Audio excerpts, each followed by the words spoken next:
आखिर वो दिन आ ही गया जिसका सपना साहिल ने बचपन से देखा था।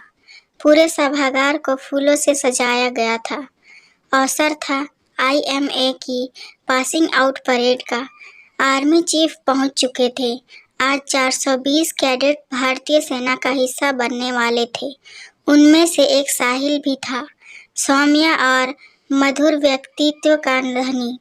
आर्मी चीफ ने सभी कैडेट्स को देश की बेहतर सुरक्षा सम्मान की चुनौतियां स्वीकार करते हुए बेहतर अफसर बनने के निर्देश दिए। पासिंग आउट परेड में सभी के परिवारजनों को बुलाया गया था।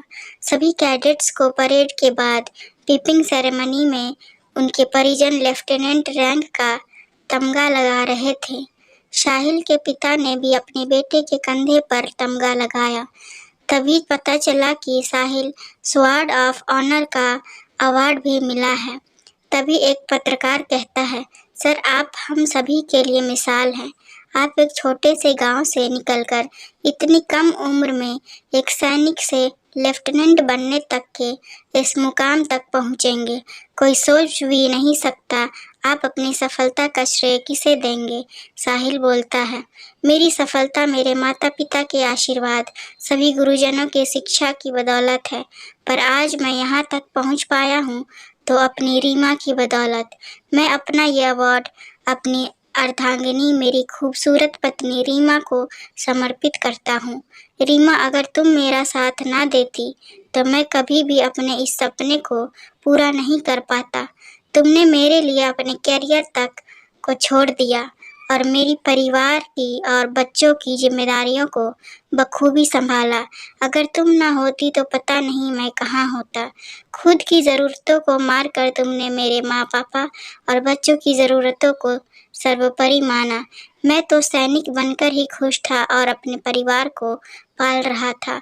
वो तुम ही थी जिसने मुझे कहा कि साहिल तुम बहुत आगे तक जा सकते हो। अपनी काबिलियत को निखारो और ज़िंदगी में आगे बढ़ो। आज से घर परिवार की सब जिम्मेदारी मुझ पर छोड़ दो, केवल अपने लक्ष्य पर ध्यान दो। तब से आज तक तुमने बहू के साथ साथ एक बेटे का भी फर्ज बखूबी निभाया है। मेरे माँ पापा और हमारे अंश का ख्याल मुझसे बेहतर रखा। खुद बच्चों को ट्यूशन दिया पर मुझे नहीं पता चलने दिया कि घर पर पैसों की ज़रूरत है। कोई परेशानी मुझ तक पहुँचने भी नहीं दी। इसलिए मैं गर्व से कहता हूँ, मेरी पत्नी मेरी प्रेरणा है। तुम्हारे बिना मैं खुद की कल्पना भी नहीं कर सकता। वादा करो हमेशा यूं ही हर कदम पर मेरा साथ दोगी। और रीमा को अपनी बाहों में भर लेता है। ये सब देखकर वहाँ मौजूद सभी लोगों की आंखें नम हो जाती है। बात तो बिल्कुल सही है।